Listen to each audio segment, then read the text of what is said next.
ओरण पवित्र वन होते हैं। आसपास के गांव द्वारा संरक्षित हर ओरण में एक जलाशय होता है जो समृद्ध जैव विविधता को बढ़ावा देता है। इसे एक मरु उद्यान भी कह सकते हैं जो एक सूखे रेगिस्तान को जीवित रखता है। राजस्थान में ऐसे लगभग 25,000 ओरण हैं।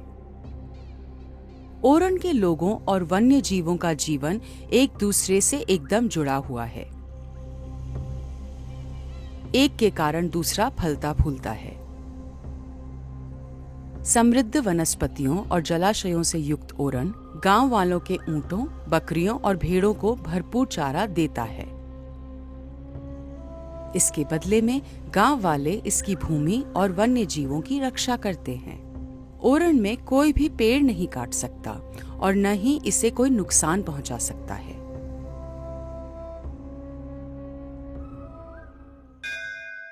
देगराय माता मंदिर। देवीकोट के पास स्थित ये मंदिर 600 साल से अधिक पुराना है। 16वीं शताब्दी में जैसलमेर के राजा ने इस मंदिर के सामने वाली 60,000 बीघा जमीन देगराय ओरण के निर्माण के लिए दी थी।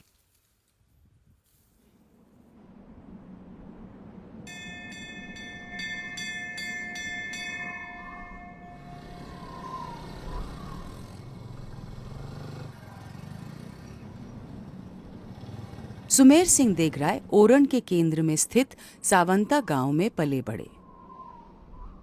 उनका बचपन से ही देगराय के साथ गहरा नाता है। उन्होंने इस पवित्र भूमि को करीब से देखा है और इसे किसी भी प्रकार के नुकसान से सुरक्षित रखने के लिए पूरी लगन से गश्त लगाई है। इस देगराय ओरण के अंदर पेड़ पौधे तो काटना दूर रहे, एक पत्ता तक नहीं काटा जाता है। एक तो हमारे इस ओरण में हिरण है, खरगोश है, लोमड़ी है, डेजर्ट कैट है, बहुत ज्यादा में पाए जाने वाले, हाँ, सांडे है, चूहे है, शेड़ा है। सर्दियों में जो आने वाले मेहमान है जिसमें डेमोसिल गिद्ध है, तिलोर है।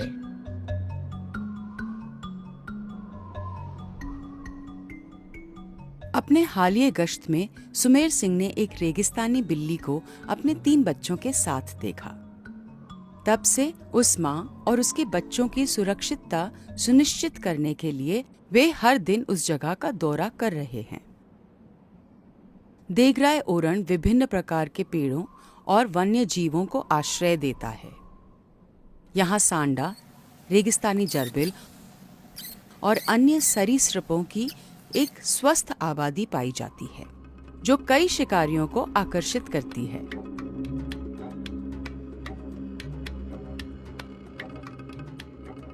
दो मुंहा सांप निशाचर होते हुए भी कभी कभी अपवाद के तौर पर दिन में भी शिकार कर लेता है, लेकिन तभी जब शिकार इस रसदार सांडे जितना लज्जतदार हो।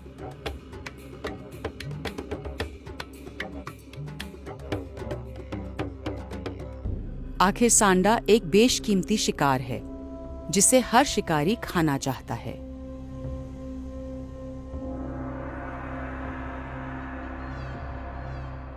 प्राकृतिक दुनिया परस्पर निर्भरता और स्पर्धा का एक जटिल जाल है। यह एक नाजुक संतुलन है जो मानव निर्मित विकास के दबाव से बिगड़ सकता है। आज देगराय ओरण के सामने भी एक ऐसी ही चुनौती खड़ी है। वो है अक्षय ऊर्जा परियोजनाओं से निकली हुई हाई टेंशन केबल्स जो अब आकाश पर कब्जा कर बैठी हैं। ये शिकारी पक्षी भले ही कितने भी मजबूत क्यों न लगें, वे अपने उड़ान पथ में आने वाली इन आड़ी तिरछी तारों की उलझन को नहीं संभाल पाते। कई इन तारों से टकराते हैं, कुछ घायल हो जाते हैं, लेकिन ज्यादातर तत्काल मर जाते हैं। हर दिन खत्म हो रहा है इन तारों से टकरा करके। कभी टॉनी ईगल खत्म हो रहा है, कभी इजिप्शियन वुल्चर खत्म हो रहा है। हमें दर्द होता है ये देख करके।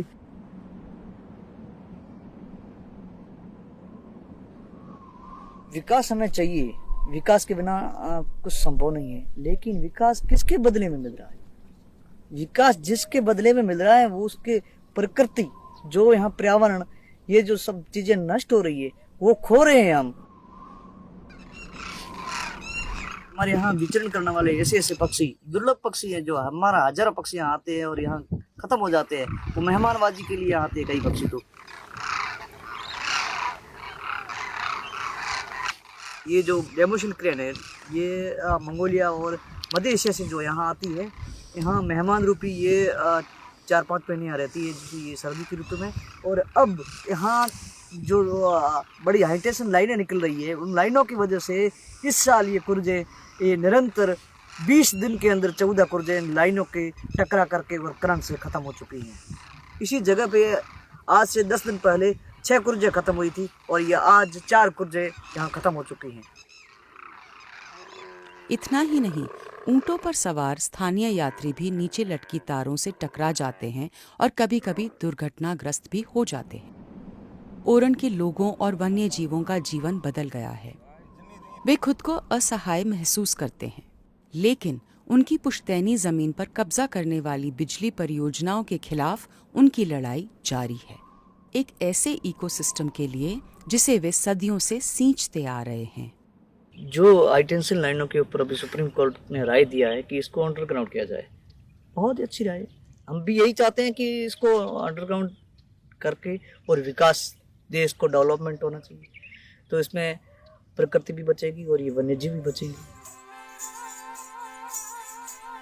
भारत जैसे देश में जहां 1.4 अरब से अधिक लोग रहते हैं और जिसकी केवल 5% भूमि आरक्षित वन के रूप में संरक्षित है, वहां ओरण जैसे सांस्कृतिक रूप से संरक्षित लैंडस्केप में रहने वाले लोगों की भूमिका बहुत महत्वपूर्ण होती है।